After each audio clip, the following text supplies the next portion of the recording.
Good afternoon, everybody. Every day, our scientists are learning more about this new COVID variant, but there's one thing that we already know for sure, and that is that right now, our best single defense against Omicron is to get vaccinated, or Omicron, I should say, is to get vaccinated and to get boosted. If you're boosted, your immune response will be stronger. So yesterday, in addition to offering a second dose to all 12 to 15-year-olds, the independent JCVI recommended that boosters should now be offered to everyone over 18, and that we halve the minimum gap between a second dose and a booster from 6 months to 3 months. That means that over 14 million more adults have now become eligible for a booster in England alone. So I'm here today with the Health Secretary, Sajid Javid, and Amanda Pritchard, Chief Executive of NHS England, to set out our plan to make this happen. The target that we've set ourselves is to offer a booster to everyone eligible by the end of January. And as with the first jabs, we'll be working through people by age group, going down in 5-year bands, because it's vital that the older and the more clinically vulnerable get that added protection first. So even if you've had your second jab over 3 months ago and you're now eligible, please don't try and book until the NHS says it's your turn. We've already done almost 18 million boosters across the UK, but we've got millions more to do to protect the most vulnerable. Then we'll move down the cohorts rapidly, and working together with the devolved administrations, we want to ramp up capacity across the whole United Kingdom to the levels we achieved in the previous vaccination effort. We're going to be throwing everything at it in order to ensure that everyone eligible is offered that booster in, as I say, just over 2 months. Across England, we'll have more than 1,500 community pharmacy sites vaccinating people near where you live. All of our sites will increase their capacity and will stand up extra hospital hubs on top of those already active. There'll be temporary vaccination centres popping up like Christmas trees, and we'll deploy at least 400 military personnel to assist the efforts of our NHS, alongside, of course, the fantastic Jabs army of volunteers. I know the frustration that we all feel with this Omicron variant, the sense of exhaustion that we could be going through all this all over again. But today, I want to stress this.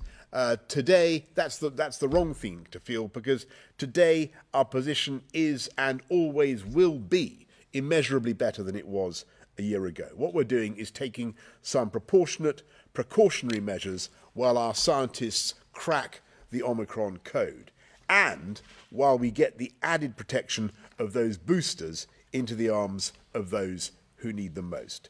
So we're going to get behind the men and women of our NHS who've saved so many lives on the front line, and run our vaccination programme for a year almost without a break, as they have, and who are going back into the breach yet again. And I want to say, on behalf of the entire country, a thank you to each and every one of them for their extraordinary efforts. And the best way we can all show our gratitude is by doing our bit and stepping forward when our time comes to get that booster. I've been waiting patiently for my moment to come, and it's happening on Thursday, I'm pleased to say. So whenever your turn comes, get your booster and ask your friends and your family to do the same. It's time for another great British vaccination effort. We've done it before, and we're going to do it again. And let's not give this virus a second chance. Thank you very much. I'm going to hand over to Saj. Thank you, Prime Minister. A year ago this week, this country made headlines when we became the first nation in the Western world to authorise a vaccine for COVID-19. This kicked off one of the greatest collective endeavours this nation has seen in peacetime. And think how far we've come since then. 115 million jabs right across the UK, and a booster programme that is expanding at a phenomenal pace.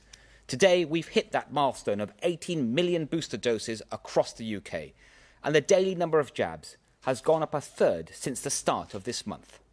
Not only that, but we've delivered more booster doses than any other country with the exception of the USA and China. And that is something that we can all be very proud of. And I'd like to thank the NHS, the armed forces, the volunteers, and everyone who's done so much to make this programme a success, as well as every single person that has come forward for their jab. Thanks to you, we've made so much progress over the course of a year that we have now weakened the link between cases and hospitalisations and deaths. This is the real-world protection that our vaccination programme provides. Boosters, in particular, play a very huge part. The booster dose provides a much higher antibody response than the primary course, so it's more important than ever that people step up and get protected. We're now dealing, of course, with this new variant, Omicron, which the World Health Organization said just yesterday. They said that it poses a very high global risk. There have now been 13 confirmed cases in England and also 9 confirmed cases in Scotland. And we expect to see these numbers rising over the next few days. There's a lot we don't know, of course, and our scientists are working night and day to learn more about this new variant and what it means for our response. Our strategy is to buy the time we need to assess this new variant, while doing everything we can to slow the spread of the virus and to strengthen our defences. One important defence is antivirals.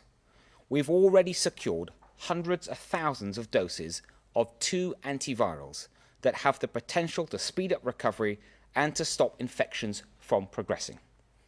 Another, of course, is that vaccination programme. It's true that we don't yet have a full picture of how our vaccines respond to this new variant.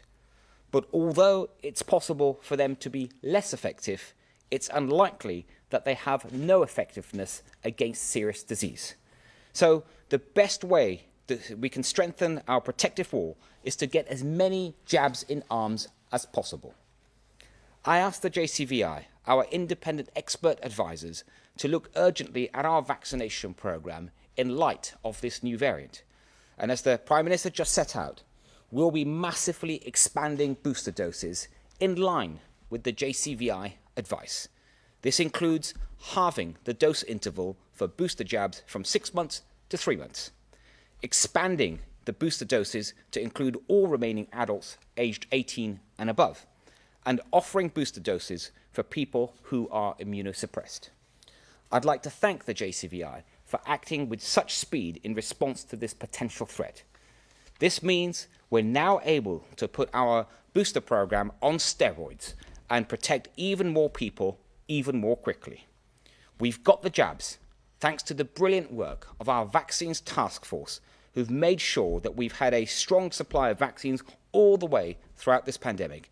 And today, we are setting out our plan to get those jabs into arms, and we'll shortly be hearing a bit more from Amanda. We've set some hugely ambitious targets, and we're asking a huge amount from the NHS. But I have no doubt that they will rise to the challenge, just as they have done throughout this pandemic. I know that the developments of the past few days have been worrying for some people, and that we've brought back memories. What we're seeing recently has brought back memories of the strain of the last winter. But although we can't say with certainty what lies ahead, we have one huge advantage that we didn't have back then: our vaccination programme, which has already done so much to keep this virus at bay. But these defences will only keep us safe if we use them. This is a national mission, and we all have a role to play. If we want to give ourselves the best chance of a Christmas with our loved ones, the best thing we can all do is step up, roll up our sleeves, and get protected when the time comes. I'll now hand over to Amanda. Thank you. So yesterday afternoon, the government accepted the JCVI recommendation to accelerate the NHS COVID-19 vaccination programme in response to the potential threat from the new Omicron variant.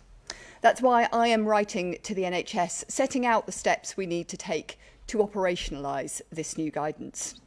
As we've just heard, JCVI have advised the gap between the second dose and the booster should be halved from 6 to 3 months. This means an additional 6.9 million over 40s will be newly eligible for a booster. They've also advised that those between the ages of 18 and 39 are also now eligible at 3 months after that second dose, meaning that more than 7 million people in this age group will be eligible for a booster. And on top of this, again, as we've just heard, JCVI has recommended the introduction of fourth jabs for those who are most vulnerable because they're undergoing chemotherapy or have other problems with their immune system.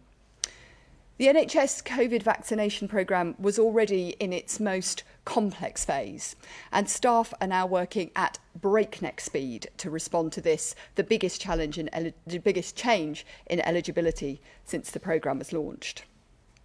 In line with JCV advice, we'll be vaccinating the most vulnerable first and then opening up further, just as we did in those opening waves of the programme. So while changes to the booking system, protocols and patient group directive are put in place, we will continue to vaccinate the millions of people who were already eligible for their top-up jabs. The booking service will then open up to others in their 40s and older people who would previously have had to wait 6 months before moving then on to younger age groups. So if you were not already eligible, please do not contact the NHS. We will let you know when it's your turn to take up the offer.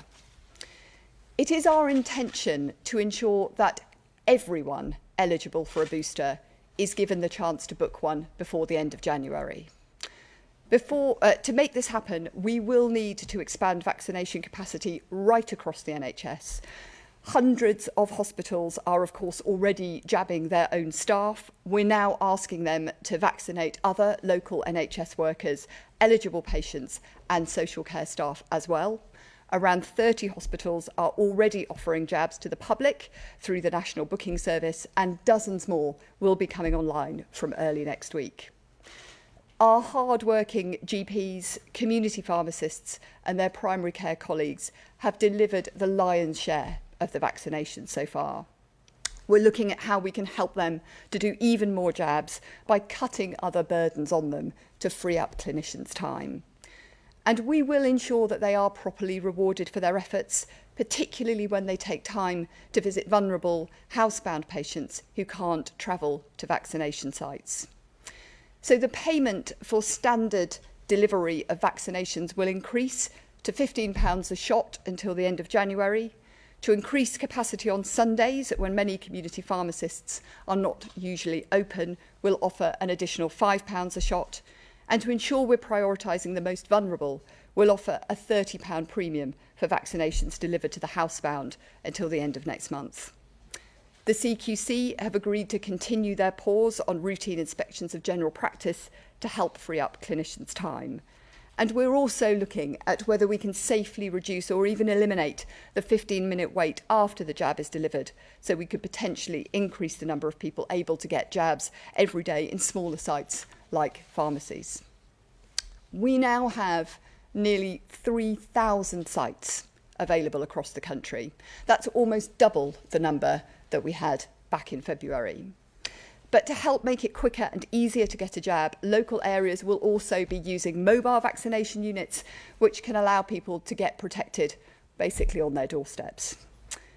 So these are the steps that I will be setting out to the NHS. But it can't happen overnight, particularly given the other pressures facing NHS staff who are working extremely hard. They're working hard to address the backlogs that have inevitably built up in less urgent care, while hospitals cared for more than 500,000 people with COVID as inpatients, and of course many, many more in the community.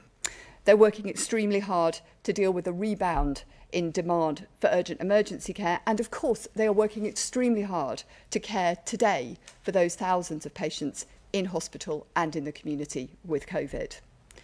However, as the world faces this new threat, we can take confidence in what the NHS has achieved so far. Next week, we mark the first anniversary of the world's first Pfizer COVID-19 jab delivered here in England by the NHS. 1 year on, the NHS COVID-19 vaccination programme is closing in on 100 million jabs administered in England. And since the booster campaign began just over 10 weeks ago in England, NHS staff have delivered over 15 million top-up jabs. And NHS staff continue to go above and beyond to vaccinate people. Just this week, during Storm Arwen, an NHS team delivered hundreds of booster vaccinations in North Yorkshire by candlelight. Of course, the success of the NHS vaccination programme has not been down to health service staff alone, but the result of a huge national effort. Since its launch, we've been supported in particular by our amazing volunteers and many other partners. As we launch a renewed drive to protect our country, we're working with our colleagues at RVS and St John to recruit tens of thousands more volunteers, and from Monday we'll start to recruit to 10,000 paid vaccinator roles. So if you are able to help, then please do apply or volunteer. Your help can help us protect more people and save more lives. The NHS and the entire country are living through a once-in-a-generation event, and we all have a role to play. I am confident that with public support, the can-do spirit of the NHS will once again win through. On behalf of all NHS staff, I would just like to thank everybody who's taken up the offer of a jab and urge again everyone watching to keep up their enthusiasm for this programme by accepting the invite for each of the jabs available to you when it's your turn.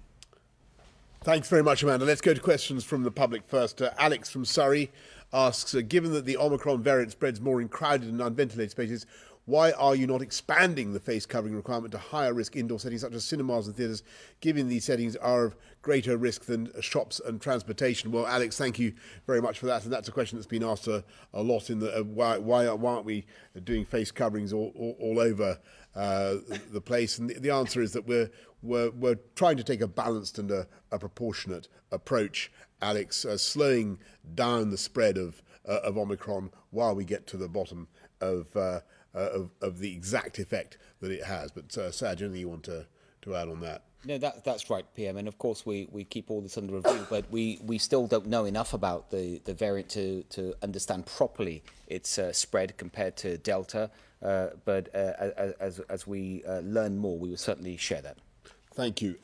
Tanith from Surrey asks, given the concerns of the Omicron variant being more highly transmissible and possibly bypassing the vaccines, what is the government doing to protect those designated as clinically extremely vulnerable, especially in those who are immunosuppressed, in which the current vaccines do not have the same efficacy as in, say, a normal, healthy person who is not immunocompromised? Sajid, I think you touched on that earlier on. Yeah, one thing I can certainly share with Tanith and all those listening is that the antivirals that we procured, the way the antivirals work, the two I mentioned earlier, so we've got 730,000 courses already. One of them has already been approved by MHRA, our independent regulator. I think we were the first in the world to approve it. And because they work in a very different way to the vaccines, we're confident that they would provide a high degree of protection. And of course, the priority for those antivirals will be those that are clinically extremely vulnerable. Great, thanks very much, Sajid, and thank you, Tanith. Let's go to Vicky Young of BBC News. Vicky. Prime Minister, one of your top health advisors suggested this morning that we should all minimise our socialising over Christmas. Was she right to say that? Do you agree with her? Do you think that we should be cancelling Christmas parties right now? And to Amanda Pritchard, can the NHS, we know there's a lot of pressure, especially going into winter, can the NHS really cope with what is a massive expansion, really, of this vaccine programme? And to the Secretary of State, what more can be done to persuade those who haven't had any vaccines at all? We're, of course, talking today a lot about the booster programme, but we do know that, particularly in hospitals, a large proportion of those there have not had any at all. Thanks very much, Vicky. So the answer is no. The guidance remains the same, and we're trying to take a balanced and proportionate approach. And as I explained on Saturday, when talking for the first time to everybody about Omicron, we're really dealing with two variants at the same time. We've got the measures in place to fight Delta, which we think are appropriate, and then we're bringing in some tougher measures to stop the seeding, the rapid seeding of Omicron in this country, to give us the time we need to get the boosters in, and of course to find out more. So those measures, as you know, are the tough measures at the borders, the PCR test when you arrive, quarantine until you've got a negative result, then tougher measures on masks, and then making sure that contacts for anybody who comes into contact with an Omicron case also has to quarantine. We think that's the right balance, and we will keep it, of course, under constant review. And I should say, of course, we've got tougher measures, even tougher measures for travel for those countries, for those 10 countries that seem to have particular problems with Omicron. Is that it? I think that was it. Good, thank you. Let's. Well, to Amanda about the NHS. Oh, sorry, go on, Matt. Sorry. Thank you.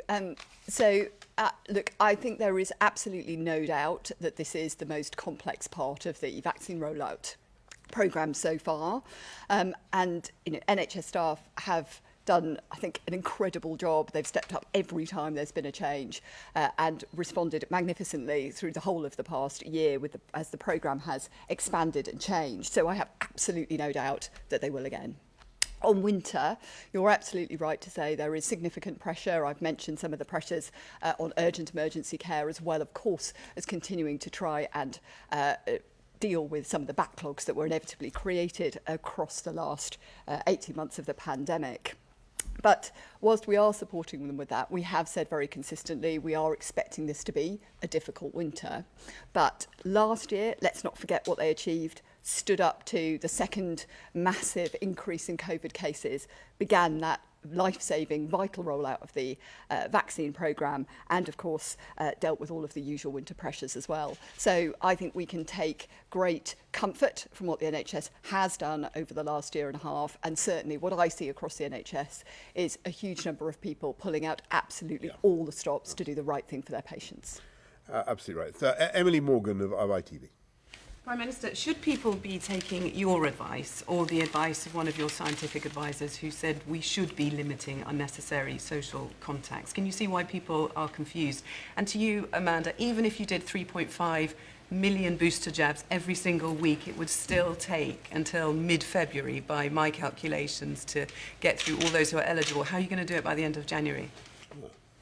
Well, first of all, the guidance remains the same. That doesn't mean that people shouldn't take sensible precautions, and everybody should continue, for instance, to wash your hands and make sure that you have good ventilation and wear a mask when you're in a confined space with people you don't normally meet. What we're doing is we're toughening up the regulations in the specific ways that I've outlined to deal with Omicron, and I think that's the right approach. We're taking a balanced and a proportionate approach. But as I said, I think on Saturday, we still, the most important thing is we still think that your best single protection against all variants is to get the booster, and I'm still confident that this Christmas will be considerably better than last Christmas, and that remains my view 48 hours later. So, do you want me to come in? Yes, Amanda, go on. So, look, thank you. It is our clear intention to ensure that everyone who is eligible has a chance to book that booster by the end of January.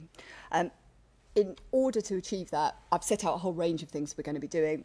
There's no maximum to the number of jabs that we're aspiring to give a week on week, but what we do need to recognise is, this is going to build up over the next few weeks, and inevitably there will be things that change and adapt as we go along, as has been the case all the way through the vaccination programme, but the range of things that I've set out does mean that we have confidence as we stand that we will be able to make sure that all of those people who are eligible will have that opportunity to book. Great, thanks. Ben Kentish, LBC.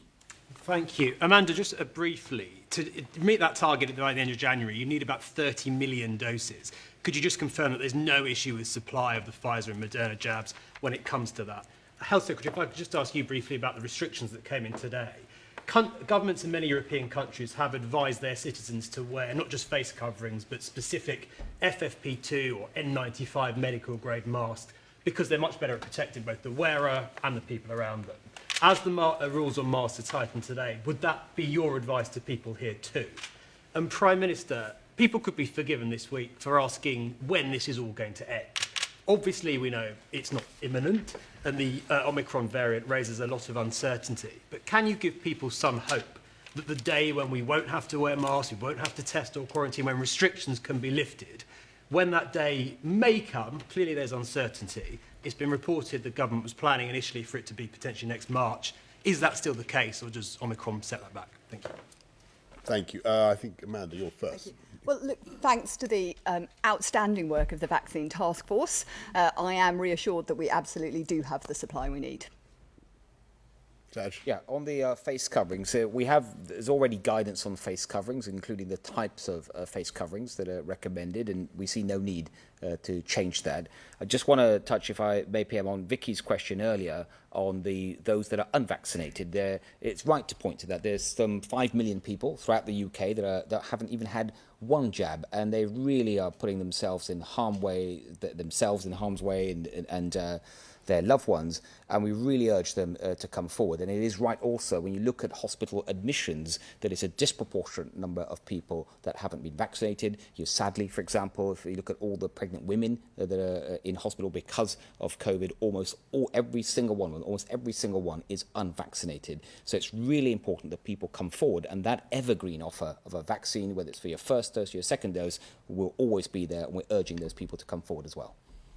And Ben, on your question, the crucial thing, the $64 million question or billion dollar question, whatever it is, does this new variant beat the vaccines, and does it beat particularly does it beat the booster? And as I've said over the last few days, we think that the chances are that the boosters will continue to give you protection against every variant, of protection of some degree. That's why it's so absolutely vital to get the boosters. But we need to check that. We can't. This is what we think, but we need to check that, and that's why we're waiting to see what the science tells us. But what I can certainly tell you is that the measures that we've put in place will not last a minute more than we think they are strictly necessary for the protection of public health.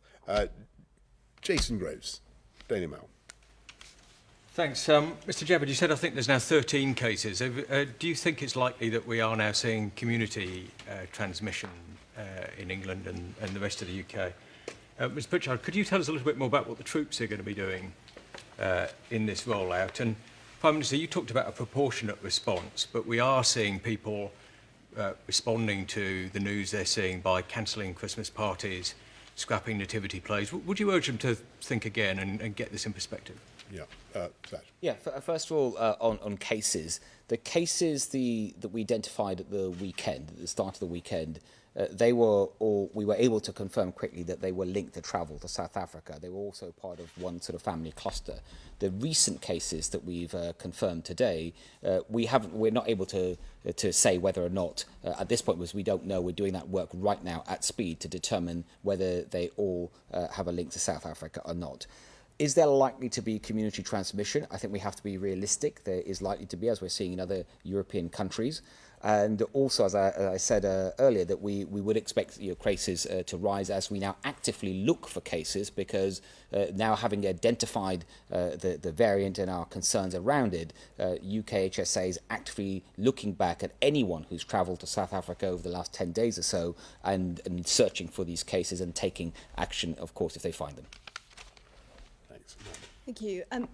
So the NHS has had brilliant support all the way through this programme, whether that's from volunteers or from the military or partnership with a whole range of other community groups and local government. So, once again, we will be working with the military in a range of ways, everything from kind of support with logistics through to actually providing jabs. But I would just use this, if I may, as another big plea for people if they are interested in thinking about coming forward as a volunteer, because the volunteer workforce was critical all the way through the whole of the last year and really will be again. And I know that the incredibly dedicated staff who are working in the NHS really value the support that they get from that volunteer workforce and from those wider partners.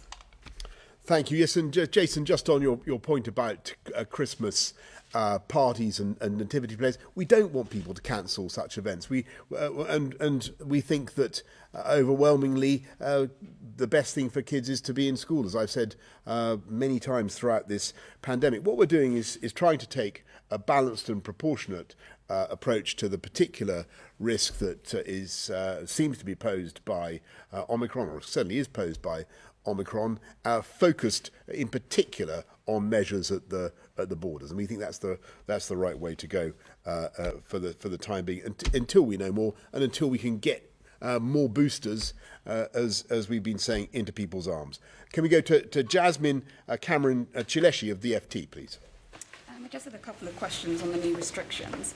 So with the changes in the self-isolation rules, businesses in particular have warned of a second pandemic with potential disruption to staff and that sort of thing. Is that inevitable as cases rise? And is there anything you can say to reassure businesses? And just another point, the government has ruled out Plan B, but can you confirm whether contingency measures are being placed, say for example, for work from home measures ahead of Christmas? And can you rule out local restrictions, for example, if there's a surge of cases in one particular pocket of the country, for example? Thanks very much, Jasmine. So just on the risks of going back to where we were in July, the so-called pandemic, I don't think that is likely to happen, in the sense that so far at least the numbers of cases of Omicron are small. But we'll have to see, and we'll have to keep that constantly under review. On the issue of, you asked about local measures, I certainly think that we went round that a lot in the last year, and I think that we've settled pretty much on the view that having as far as you possibly can, moving together is the way to do it. And sorry, you had a middle question. It was just that the government has ruled out Plan B, but are there other contingency measures? Well, look, thanks, Jasmine. We haven't ruled out anything.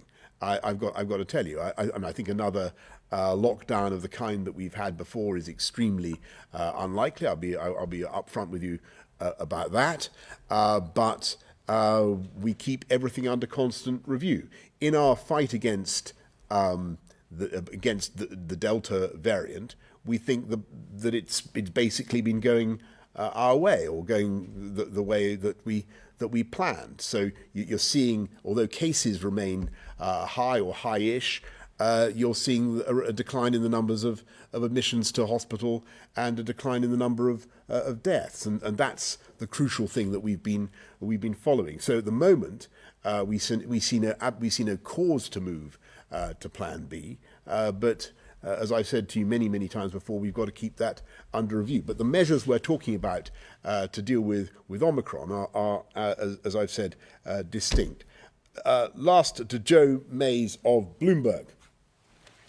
Prime Minister, just to press on the work from home point, Scotland, Wales and Northern Ireland are all advising to work from home if people can. So what is your reasoning around the harms of working from home, and why do those harms outweigh the public health benefits that could come from significantly reducing transmission of a potentially dangerous variant? And just briefly on migrants, how do you plan to mend the UK's relationship with France, and when did you last speak to Emmanuel Macron about the crossings? Thanks, Joe. So on your point about working from home, this is not something that we think currently is necessary for the reasons I gave to Jasmine. We've got a package of measures that we have in place to deal with the Delta variant, and that's principally been rolling out the vaccine, and it's been working. And I repeat what I said just now about the numbers of deaths and hospitalizations coming down. We now have a particular issue to deal with the seeding of the potential seeding of the new Omicron variant, and there what we want to do is focus particularly on tough measures at the borders. We're also doing something to stop transmission by reintroducing face masks in some settings, so continuing to advise them in other settings, but tightening the rules on face masks.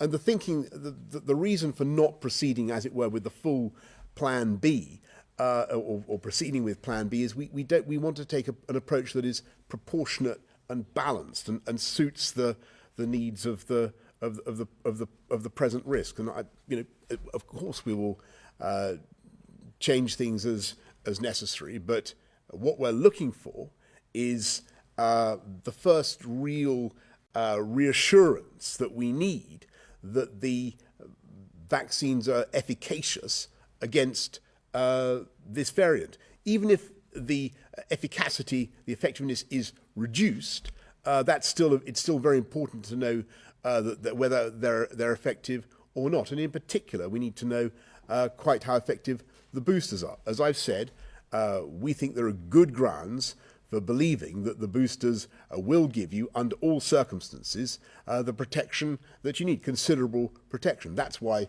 the most important thing for everybody to do is go out and get your booster. And that's the number one thing that people need to be doing. Thank you all very much. I just want to say something, because nobody's asked about it so far. I just want to say something about Storm Arwen and its effect on the north of the country. And I just want to say how the government. I'm extremely sympathetic to everybody who suffered these power outages, and it must be appalling. I think a million homes lost their electricity. 950,000 have seen that electricity now restored, but clearly for 50,000 people that is not good enough. And I want to reassure everybody that we're working as hard as we can to get power back to those homes. All I can say is that the gusts were going at 100 miles an hour, and talking to the people who operate the grid, they say that there was nothing that they could do about it, but we are doing everything we can to restore power, talking to Northern Power Grid and everybody else to get that fixed. And I appreciate it must be a very, very tough time for those homes that are currently without power. And I'm afraid that is all we have time for. Thank you all very much. Thank you.